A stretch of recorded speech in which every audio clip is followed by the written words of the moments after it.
When you learn a language, you're not just learning one system.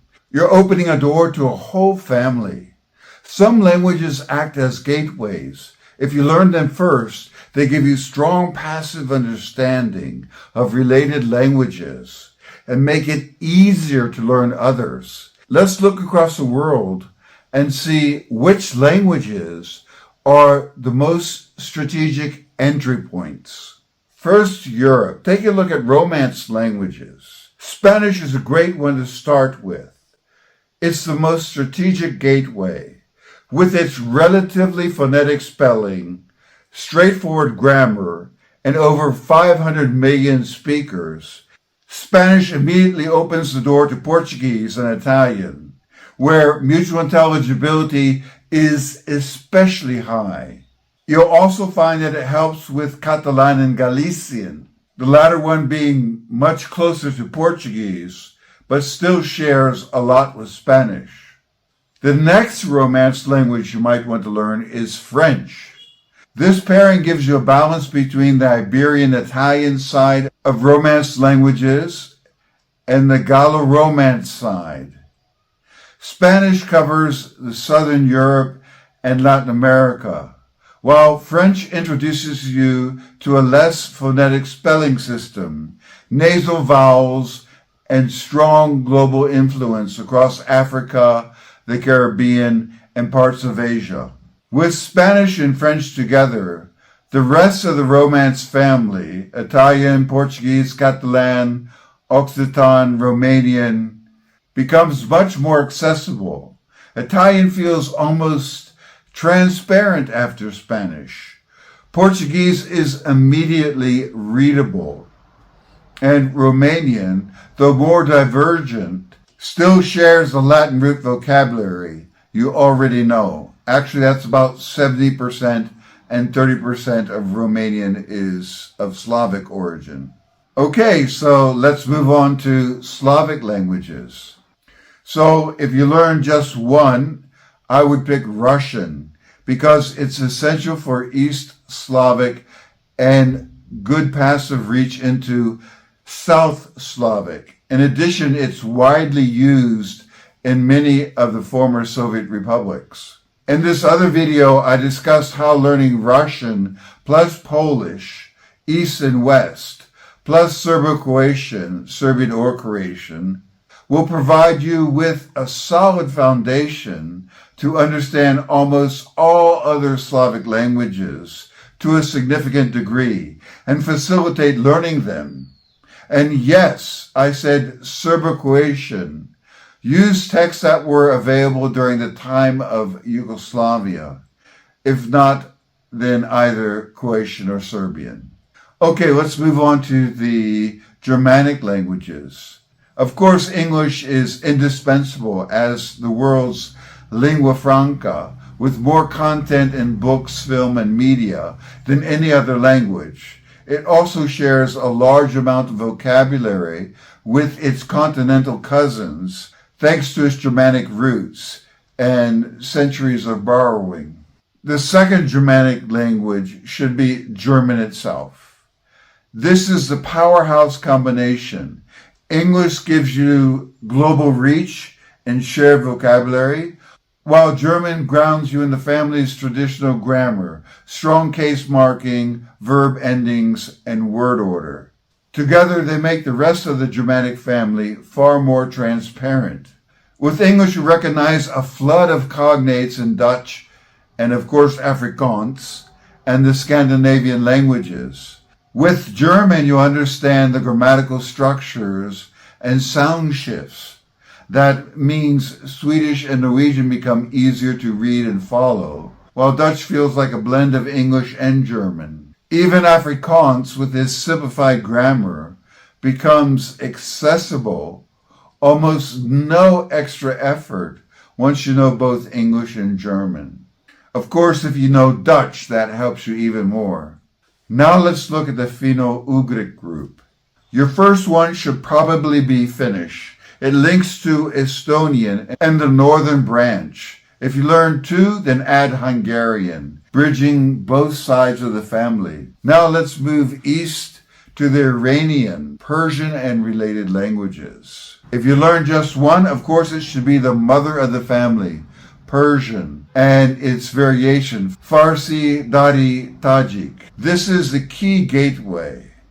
Persian is relatively straightforward for learners. It has simple grammar, no grammatical gender, no noun cases, a long and influential literary tradition, and millions of speakers in Iran, Afghanistan, and Tajikistan. Because Persian has historically been a language of culture and empire, its vocabulary and literary influence spread widely into Urdu, Turkish, and even Hindi.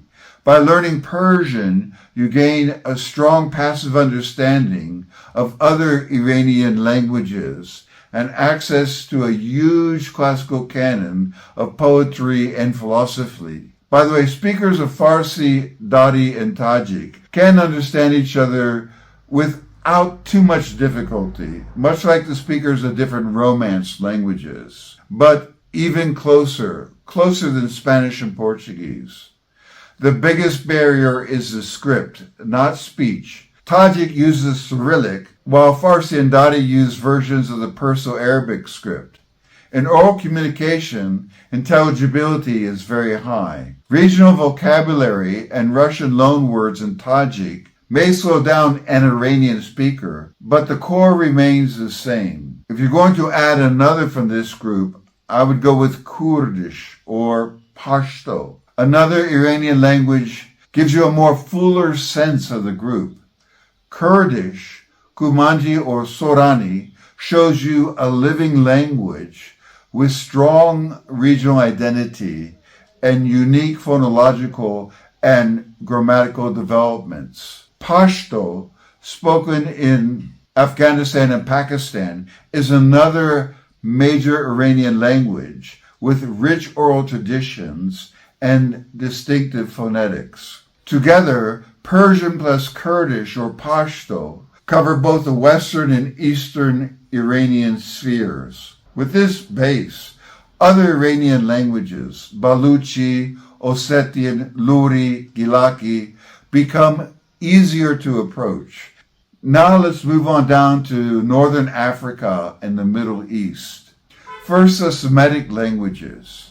If you learn one, then Arabic, starting with modern standard Arabic, plus one living dialect like Egyptian or Levantine, gives you access to an enormous range of spoken varieties. While dialects differ, they have shared roots and core vocabulary that make it possible to follow conversations across North Africa and the Middle East. Modern Standard Arabic itself connects you to Quranic Arabic and centuries of literature, so it's both a modern and classical gateway. If you learn one more, I would add Hebrew. This combination reveals the inner workings of the Semitic family. Arabic preserves a rich consonantal root system and a wide range of verb patterns, while Hebrew has streamlined many of these, but kept the same triliteral root logic. By comparing them, you gain insight into the deep structure shared across Semitic languages. Together, Arabic and Hebrew don't just give you access to two national languages. They illuminate the whole family as a whole. Once you know them, you'll find it easier to pick up Amharic of Ethiopia, Maltese, a Latin script Semitic language heavily influenced by Italian, or even Aramaic and Syriac with their classical or modern forms. Arabic equips you with vocabulary and patterns. Hebrew shows you how those patterns can evolve in a different cultural and historical setting. Now let's look at East and Southern Africa, the Bantu languages. If you learn one, it should be Swahili. It's the undisputed gateway, spoken across East Africa, Tanzania, Uganda, Congo, and beyond, and used as a lingua franca in trade and politics and media as well. Swahili has a relatively simple grammar compared to its many Bantu cousins. It has lost tones and simplified verb and noun class systems. That makes it much easier to learn while teaching you the essential logic of noun classes, concord, and agglutinative verbs that define the whole Bantu family. If you're going to learn two from this group, I would add Zulu or Shona. Adding a southern Bantu language gives you a different perspective.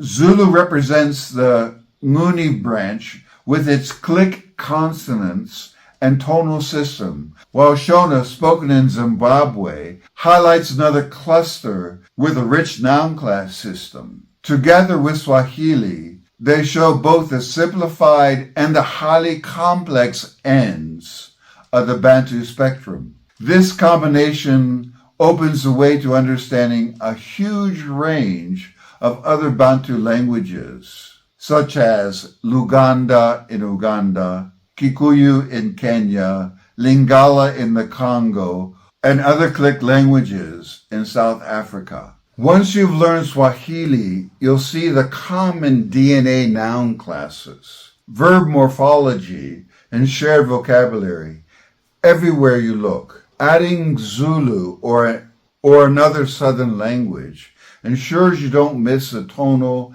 and phonological features that are so central further south in Africa. Now let's move on to West and Central Africa. The first one you might learn should be Yoruba, one of Nigeria's three major languages. Tonal, widely spoken in Africa, and with a deep cultural and diaspora presence in Brazil and the Caribbean. If you learn two languages from this group, then maybe you should add Wolof. Yoruba gives you Nigeria and Benin. Wolof gives you Senegal and Gambia. Together they illustrate the Niger-Congo family outside the Bantu zone. Another strategic option is Hausa, not Niger-Congo, but Afro-Asiatic, Chadic. Hausa is spoken by tens of millions across northern Nigeria and Niger, and used as a major lingua franca in trade, religion, and media. So in West Africa, Yoruba and Wolof highlight the Niger-Congo heritage, while Hausa adds the Afro-Asiatic dimension, making it possible to navigate three of Africa's most important cultural zones. Now let's go back east again and take a look at the Turkic languages. Of course, you should start with Turkish. It's the best resourced, most widely spoken, and most standardized Turkic language today. Turkish gives you a clear entry into the Oghuz branch, including Azerbaijani, Turkmen, and Gagauz. With Turkish, you'll quickly notice the agglutinative structure, vowel harmony, like in Hungarian, and case endings that define the whole Turkic family. If you learn two, then I would add Kazakh or Uzbek, depending on your interest. This combination covers two major branches. Turkish gives you the Oghuz branch, while Kazakh anchors the Kipchak group alongside Kyrgyz and Tatar. Uzbek, on the other hand, sits in the Karluk branch and serves as a Central Asian lingua franca. Together, Turkish plus one Central Asian language give you a panoramic view of the Turkic world. You'll be able to recognize shared vocabulary and structures from Anatolia through the Caucasus to the steppes. With Turkish, you'll find Azerbaijani almost transparent. With Kazakh, you'll see how vowel harmony and suffix systems shift in the Kipchak sphere.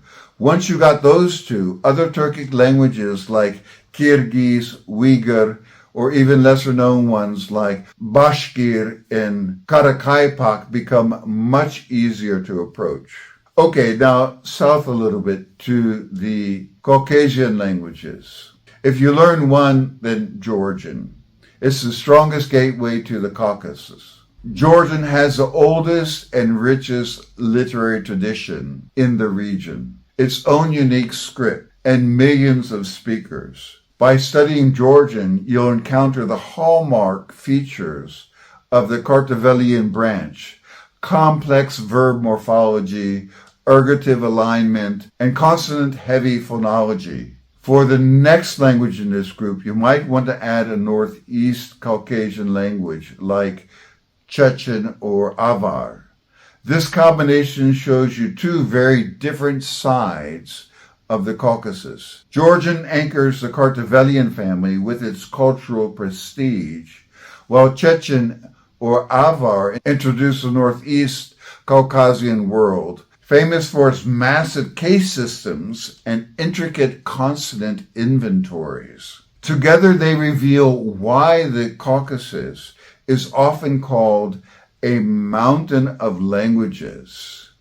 Once you've mastered Georgian and one Northeast Caucasian language, you'll find it much easier to dip into others. Mingrelian and Svan, close relatives of Georgian, Circassian or Kabardian, Northwest Caucasian, or Lesbian and English. The shared aerial features, ergativity, ejective consonants, heavy consonant clusters, make the entire region feel more familiar once you've tackled a gateway or two. Now moving east to South Asia, let's look at the Indo-Aryan languages. If you learn just one, then it should be Hindi or Urdu. This is the central hub of the Indo-Aryan family with over 500 million speakers. It connects you to Punjabi, Gujarati, Marathi, Nepali, and many others through a shared Sanskritic core and centuries of cultural exchange. Mastering Hindi or Urdu gives you an immediate passive grasp of related languages, especially in everyday vocabulary and grammar. For your next language in this group, I would suggest Bengali. This pairing balances the family. Hindi and Urdu anchors you in the Western and Central Indo-Aryan zone, while Bengali dominates the East with its 250 million speakers and a rich literary tradition. Together, they expose you to both sides of the Indo-Aryan continuum, making it far easier to branch into other languages like Assamese, Oriya, or even Sinhala in Sri Lanka. Now further down in India, let's take a look at the Dravidian languages. Okay, so you should learn first the major one, Tamil, the ancient heart of the Dravidian world, with its 2,000 plus years of continuous literature, distinct script, and global diaspora, from Sri Lanka to Malaysia to Europe. Tamil is the strongest gateway in this group. Its grammar gives you the building blocks for Dravidian structure, agglutinative suffixes, retroflex sounds, and verb agreement systems. If you learn another from this group, I would suggest that you learn Telugu. This combination gives you both heritage and scale. Tamil carries the classical prestige and diaspora spread, while Telugu is the second largest mother tongue in India, spoken by more than 80 million people. Together they provide a map of how Dravidian languages vary. Tamil closer to Malayalam, Telugu closer to Kannada. Once you know both, the rest of the family becomes much easier to approach. Okay, on to East Asia. Sinitic and Kanji-Ken sphere. Sinitic Chinese and the Kanji-Ken sphere, as we say in Japanese. If you learn one, Mandarin Chinese, this is the essential gateway. Mandarin anchors a Sinitic branch with over 1 billion speakers, and it provides a foundation for Hanzi, characters that historically shaped systems across East Asia. Once you know Mandarin, you'll recognize thousands of Sino-derived vocabulary in Japanese, Korean, and Vietnamese. I made a video about this, which was also very popular with over 200,000 views. For your next language in this area, I would choose Japanese. This combination gives you both the script and grammar. Mandarin introduces the characters and the Sino-vocabulary, while Japanese shows you how these characters were adapted into kanji and combined with native kana to create a mixed writing system. And Japanese grammar, with its agglutinative structure, word order, and honorific system, also provides a bridge towards languages such as Korean and Mongolic. So if you're going to learn 3 from this group, I would go with Korean. Korean uses the brilliantly logical Hangul script, but retains a vast layer of Sino-Korean vocabulary, with Mandarin for script, Japanese for mixed character usage, and Korean for Sino-vocabulary, plus Altaic-style grammar. You cover the whole Kanji-Ken cultural sphere at that point. Vietnamese also becomes much easier to learn since it preserves both Austroasiatic grammar and deep Sino influence. Okay, let's move on to Southeast Asia and the Thai Kadai group.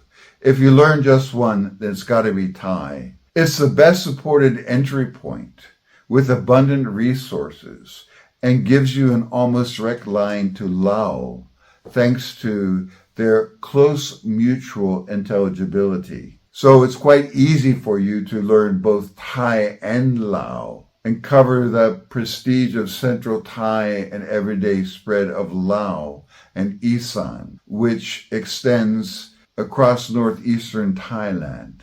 As for the Austroasiatic languages, I've already mentioned Vietnamese, a major world language with a strong literary tradition, tonal complexity, and deep Chinese influence. It also connects you to diaspora communities across Asia, Europe, and North America.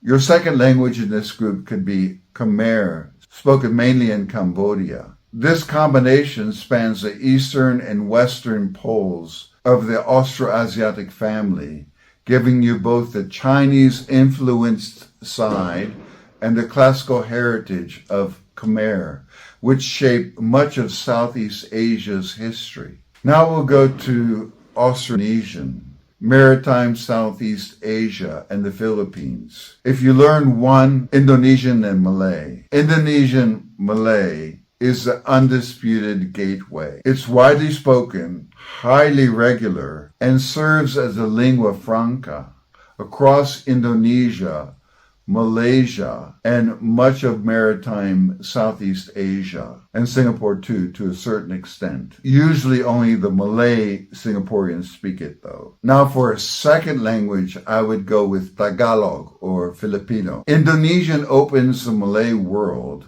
while Tagalog anchors the Philippine branch, making it easier to approach Cebuano, Ilocano, and other Philippine languages.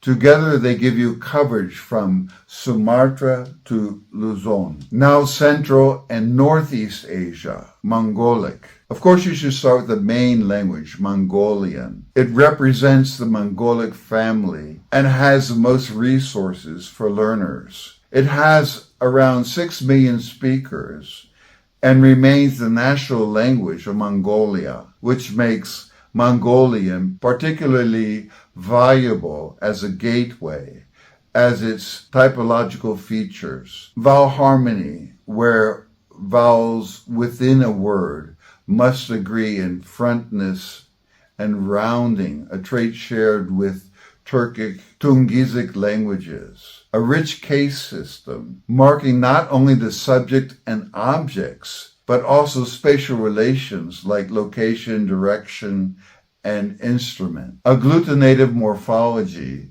where suffixes are stacked in a regular predictive order, making grammar logical once you see the patterns. Mongolian also connects you to 2 major writing systems, The Cyrillic alphabet, used in Mongolia today, and the traditional vertical script derived from Uyghur, still in use in Inner Mongolia. The vertical script links Mongolian to centuries of history, inscriptions, and empire. With Mongolian as your gateway to other Mongolic languages, Buryat, Kalmyk, Oirat, Dongshan become much more approachable. You also gain perspective on how Mongolic languages interacted with Turkic and Tungusic neighbors during the Mongol Empire. Although many Tungusic languages are endangered, they're important historically and typologically. Manchu, once the language of China's Qing dynasty,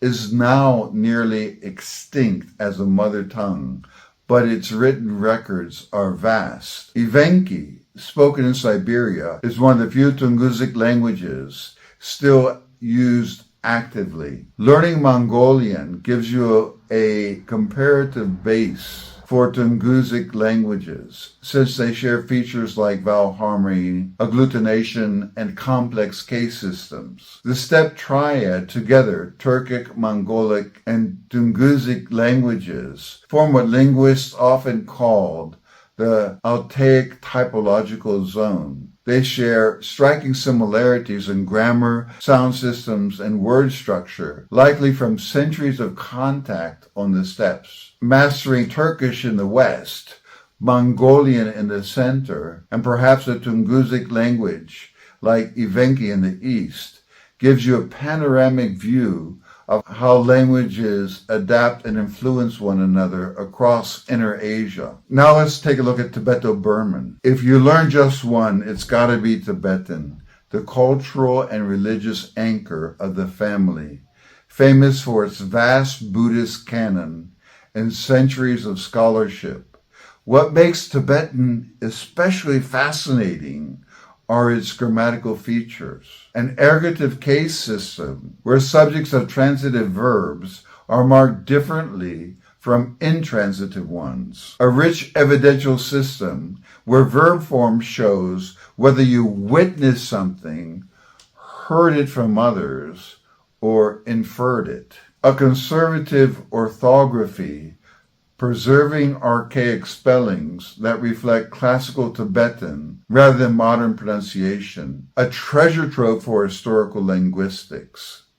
Learning Tibetan gives you a unique perspective on how languages encode knowledge, authority, and time. If you learn another from the family, then I would add Burmese. Tibetan represents the classical, literary, and Himalayan tradition, while Burmese is the largest living Tibeto-Burman language with over 30 million speakers. Burmese adds its own richness, a tonal system, an Indic-derived script, and layers of honorifics used to navigate social hierarchy. Taken together, Tibetan and Burmese show both the historical depth and the vibrant modern life of the Tibeto-Burman family. Once you've learned either of these gateways, you'll find it much easier to explore Tibeto-Burman languages from Newar,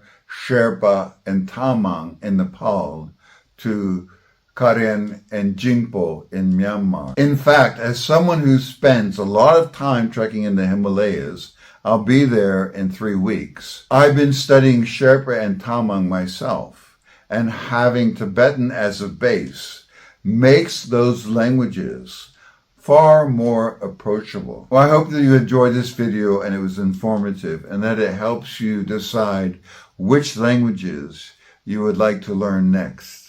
Thank you for listening, and see you in my next video. If you would like to know more about my experience over the past 5 decades, learning and using more than 30 languages around the globe, with adventures in 101 countries so far, then please visit my website, polyglotdreams.com. There you will find my memoir, A Life in 30 Languages, translated in various languages and integrated with audio and dual readers to offer a great way to improve your target languages.